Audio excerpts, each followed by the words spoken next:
What's up YouTube? BeastMode818 here, and today I got a quick video for you guys where I am going to show y'all how to run Molten Core as quickly as possible while making as much gold as possible.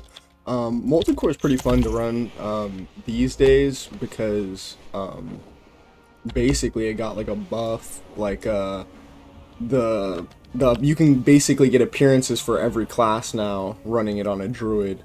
So you don't have to run it on like other classes to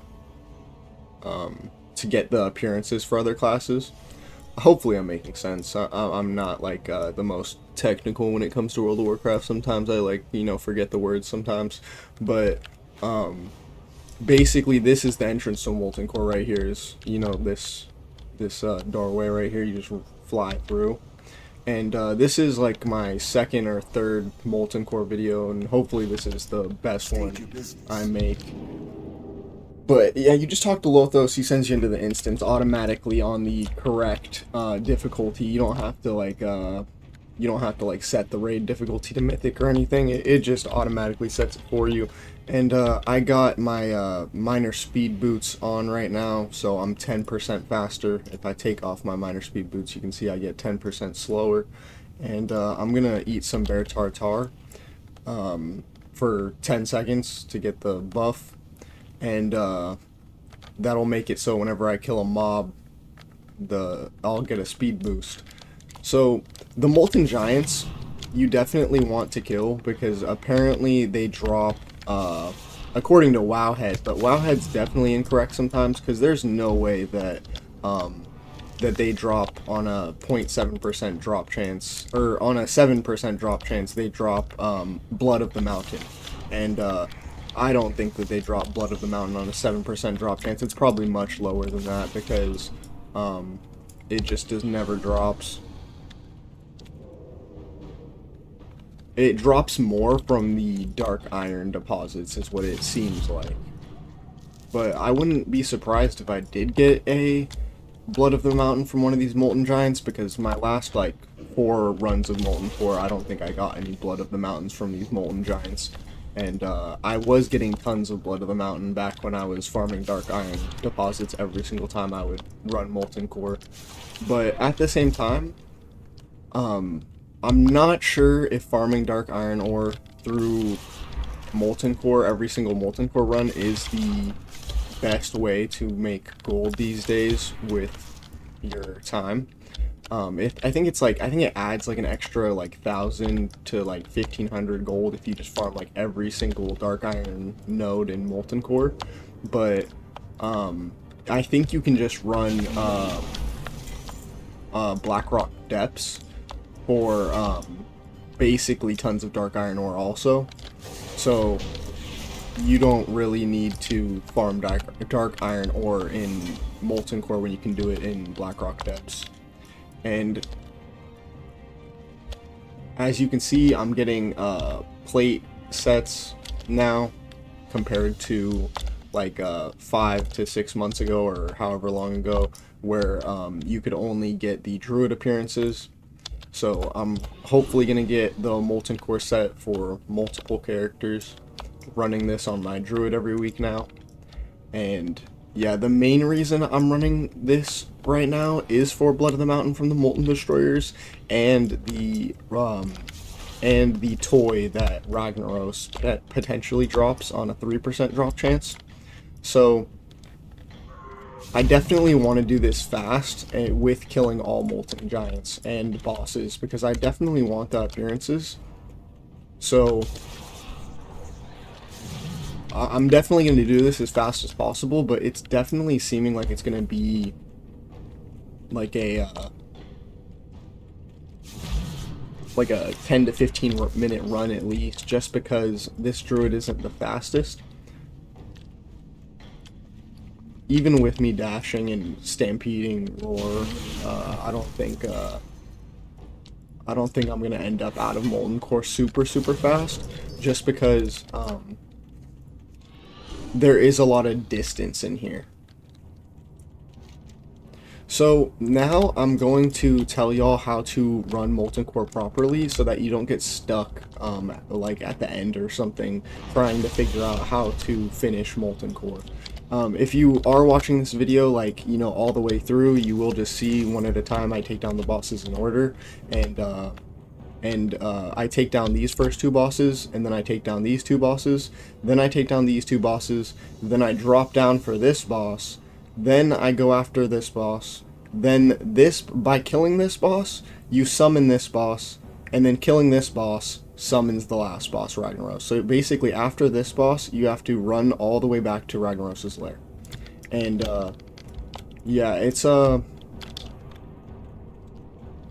definitely a lengthy run just because the distance. You definitely want a speed set druid for this so that you don't waste time just running around or running around at slow speeds is what I mean to say. And I'll get the rest of these Molten Giants on the way back. Yeah, it's pretty cool that all the sets drop from Molten Core when you run down a druid now, because I was pretty hyped just getting and that Traveler's Log progress is a good example of how they're giving us adventure points just to play the game. They could make it so that you need to defeat 5 difficult raid bosses, but you know, it doesn't even matter if it's a legacy raid boss or a regular raid boss.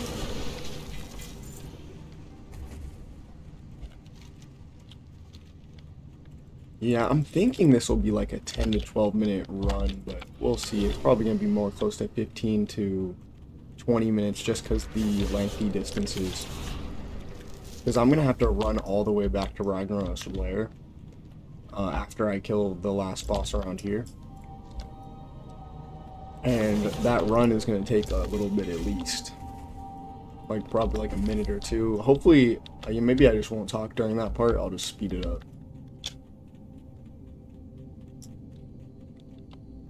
So yeah, and after you drop down for that boss, you just go up this windy path. And you go towards Sulfurin Harbinger. You always want to go up this path, like, you know, but you got to go down this way first.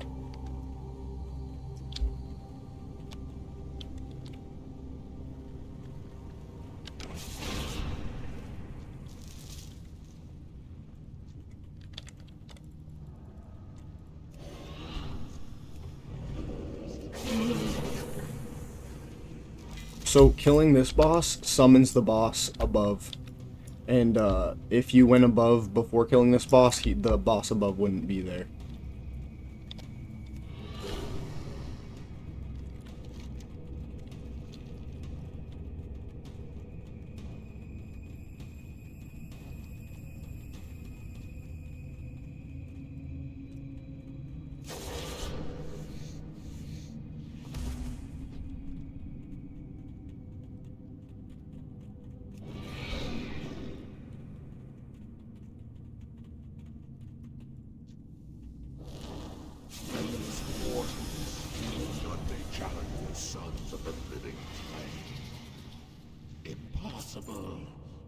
Stay your attack, mortals. So there's a little bit of RP with this boss. Just barely. And then we can drop straight down. Oh wait, I already did that boss. Okay. Was just being a little confused right there. But yeah, now after killing that boss, you just go straight to Ragnaros. And it's a little bit of a lengthy run, but on a druid, it's not too bad. And with a mouse that you can auto run with a click, it's pretty good also.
So there is a skip that you can do, like where you can like go through the lava, and there's like this little ledge you can jump up on to make this slightly faster. I wouldn't recommend it because the lava can kill you. At least it was able to kill you in the past. Maybe I was running this at a lower level, but it's just easier just to go through right here. Is typically the way I go through this area. And then you got to talk to this guy. You got to tell him to summon the boss.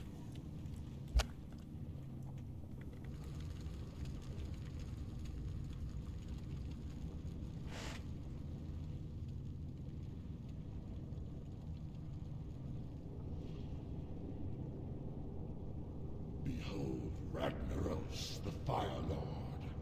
He who was ancient when this world was young. Bow before me. Bow before too soon. You have awakened me too soon, Executus. What is the meaning of this intrusion? These mortal infidels, my lord. They have invaded your sanctum and seek to steal your secrets. Fool. You allowed these insects to run rampant through the hallowed core.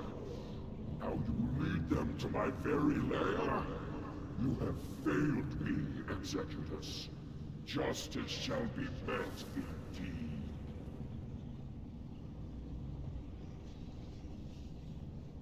Now for you, insects. Boldly you sought the power of Ragnaros. Now you shall see it firsthand.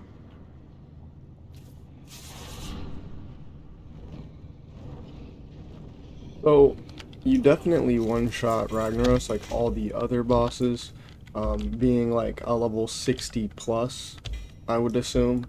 It used to be like level 60 plus. You probably can do this on a level 50 plus, as long as you're not like in Chromie time for Classic or something, or Cataclysm.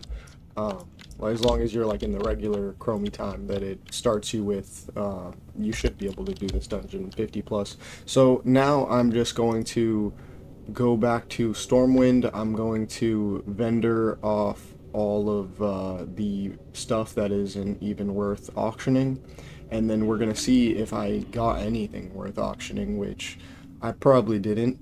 I would say you probably get something worth auctioning. Like I would expect like 1 in 5 runs of Molten Core, or even less. But most of the time you're not gonna get anything. Battle pets are good to sell. They don't have any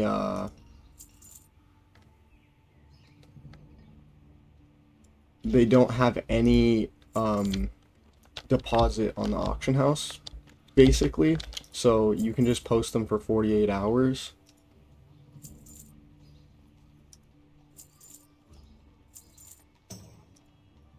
For 1 silver. So yeah, you can see I'm just selling off all the soulbound items and keeping the BOEs and battle pets. And BOE means bind on equip items.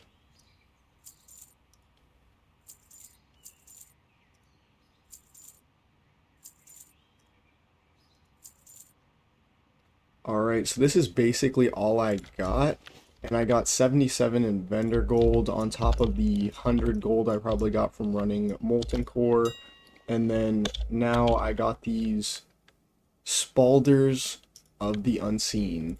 And I will sell them for 50 at 48 hours. Or I'll do 24 hours because I'm probably going to get undercut by somebody else running Molten Core. And then you have to click on the battle pets, and then you got to cage them to be able to put them on the auction house. So Cow King's Hide is clearly just, a whatever common drop off of the last boss of Molten Core. So I'm just going to put it for 40 gold at 12 hours. And hypothetically, I could just straight sell these items, like vendor them. But I'm just auctioning them at base prices for examples for the video. And hopefully you guys enjoyed the video. That was how to run Molten Core and make as much gold as possible off of it. Sometimes it is a complete bust if you do not if you're not doing the dark iron ore every single time. You're not going to make a steady amount of gold from Molten Core, obviously, because there's less chance at Blood of the Mountains. And then the dark iron ore is a pretty consistent gold maker while you're in there. So I probably would recommend just, having a character with mining while you're doing it. But at the same time, it's faster to run it while not mining. So you do it however you do. And yeah, so hopefully you guys enjoyed the video, and till next time.